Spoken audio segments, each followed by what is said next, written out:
श्री स्वामी समर्थ। आज गुरुवार म्हणजे आपल्या स्वामींचा वार। स्वामींचा सल्ला तुमच्यासाठी काय असणार आहेत जाणून घेऊया आपण रीडिंग करून। कमेंटमध्ये श्री स्वामी समर्थ लिहून तुमची एनर्जी कनेक्ट करा। स्वामी नेहमी सांगत असतात की ज्यांचं मन त्याच्या ताब्यात आहे तोच खरा राजा। सध्या तुम्हाला तुमच्या जीवनात शिस्त आणण्याची गरज आहे।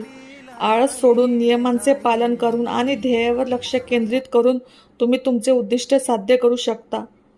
हा काळ तुमचा पाया मजबूत करण्याची गरज दर्शवतो। स्वामींचा सल्ला आहे की कोणतेही नवीन काम सुरू करण्यापूर्वी त्याची पूर्वतयारी नीट करा। घाईघाईत निर्णय घेऊ नका। ज्याचा पाया भक्कम असतो त्याचे अस्तित्व कधीच डगमगत नाही। जसे स्वामी म्हणतात, भिवू नको, मी तुझ्या पाठीशी आहे, तसाच हा काळ तुम्हाला धीर देतोय। जर तुम्ही तुमच्या कुटुंबाची किंवा कामाची जबाबदारी प्रामाणिकपणे पार पाडत असाल तर ईश्वरी शक्ती तुमच्या पाठीशी खंबीरपणे उभी आहे। सत्तेसोबत किंवा अधिकार मिळवताना कधी कधी अहंकार येतो। स्वामींचा मुख्य उपदेश आहे अहंकार सोडण्याचा। सध्याच्या स्थितीत सल्ला असा आहे की वागण्यात माया आणि करुणा असू द्या। कठोर व्हा पण क्रूर होऊ नका। इतरांना मार्गदर्शन करताना नम्रता सोडू नका। स्वामींचा विशेष सल्ला, निश्चयी बना, धरसोड वृत्ती सोडा।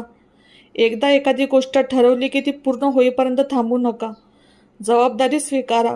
तुमच्या आयुष्यातील परिस्थितीला इतरांना जबाबदार धरण्यापेक्षा स्वतःच पुढाकार घ्या। नियोजन करा। वेळेचे आणि ध्येयाचे योग्य नियोजन केल्यास यश निश्चित आहे।